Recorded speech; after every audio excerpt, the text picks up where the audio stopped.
Hello mga karelasyon. Sa panahon ngayon, marami ang nagsasabi, bakit kailangan kong matuto sa gawaing bahay? Hindi naman ako katulong. Sasabihin pa ng mga feminist, hindi ako alipin.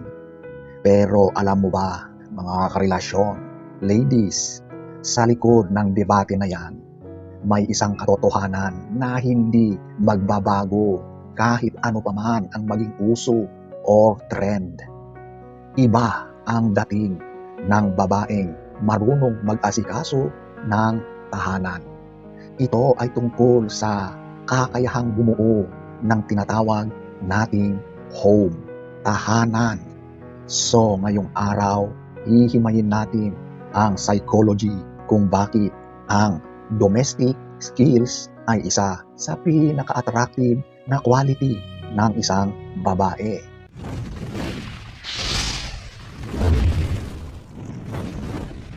Number 1, it is a sign of nurturing o ito yung pusong mapag-alaga. Mga karelasyon, ang mga lalaki subconsciously ay naghahanap ng nurturing. Hindi dahil gusto ng lalaki na pagsilbihan siya, kundi dahil ang babaeng marunong sa bahay ay nagpapakita na kaya niyang mag-alaga. Ang pagluluto ng masarap na ulam o pagpapanatili ng ayos sa loob ng tahanan ay hindi lang trabaho. Ito ay isang uri ng love language.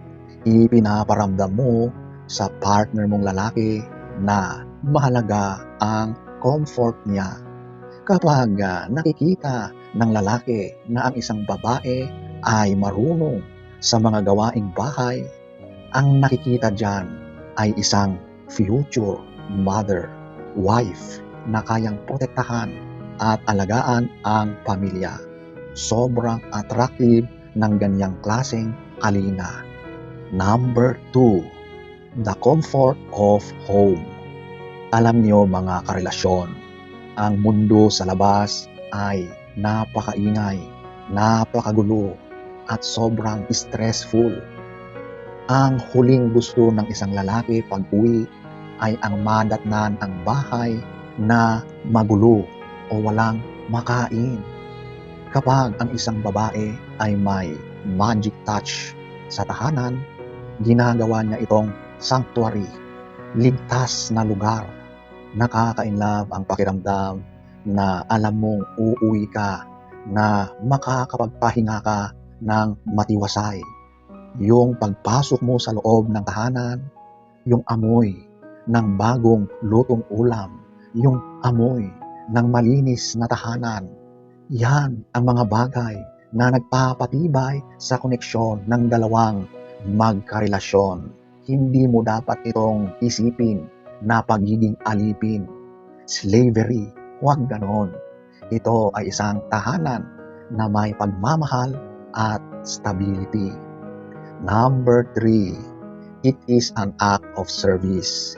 Mga karelasyon, dito tayo sa issue ng feminism. Ang tunay na strong woman ay yung may choice. Kapag pinili mong asikasuhin ang partner mo o ang tahanan ninyo, hindi mo binabawasan ang halaga mo bilang babae. Sa halip, dinadagdagan mo ang halaga mo sa relasyon nyo bilang isang high-value partner, high-value woman. Ang mga lalaki ay marunong rumespeto. Alam namin kung kailan ang isang bagay ay ginagawa dahil kailangan o dahil mahal kami. Kapag nakita namin na nag-e-effort ka sa maliit na bagay sa loob ng tahanan, mas lalo kaming ginaganahan na magtrabaho, magsipag, nag-e-effort para sa iyo, para sa kabutihan ng relasyon.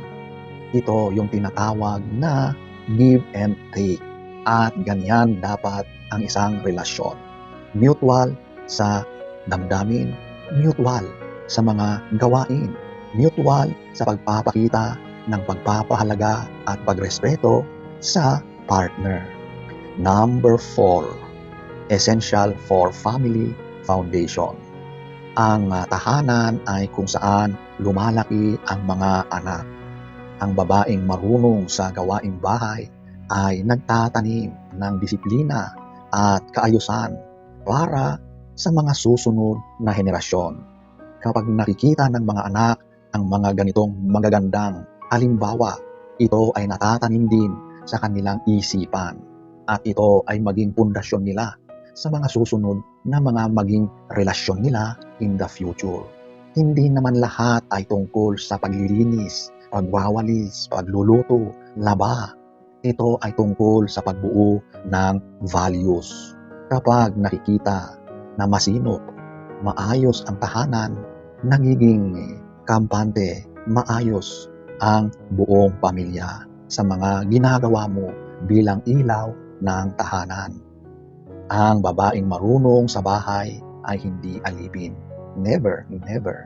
Ikaw yung ilaw ng tahanan at walang kahit anong posisyon ang makakatumbas sa liwanag na naibibigay niya sa buhay ng isang lalaki, ng isang pamilya. Ang pagiging marunong sa bahay ay tanda ng pagiging independent. Ibig sabihin, alam mo kung paano tumayo sa sarili mong mga paa. Hindi ka lang laging umaasa sa mga food delivery. Hindi ka umaasa na magtawag ng gagawa sa gawaing bahay. Marami ang gumagawa nito, yung mga nakakaangat sa buhay. Wala silang ginawa dahil lahat ay ginagawa ng mga kasama sa bahay o kasambahay. Ang babaeng marunong sa diskarte sa bahay ay isang survivor. Alam niya kung paano ayusin ang gulo ng hindi nagpapanik. Para sa mga lalaki, ang life skills na yan ay mas mahalaga kaysa kahit anong pinag-aralan o edukasyon. Ipinapakita nito na ikaw ay isang partner na maaasahan sa totoong buhay. 2,000 years later. So, ayan po mga karelasyon. Ang pag-ibig ay hindi tungkol sa kung sino ang master at kung sino ang servant. Ito ay tungkol sa kung paano nyo tutulungan ang isa't isa para maging maayos ang pagsasama. Ang pagiging marunong sa bahay ay isang superpower na hindi dapat ikahiya, kundi dapat ipagmalaki. Kaya sa mga kababaihan, huwag kayong makinig sa sasabihin ng iba na alipin ang paggawa ng mga gawaing bahay. Ang pag-alaga ay ang pinakamataas na uri ng pagmamahal.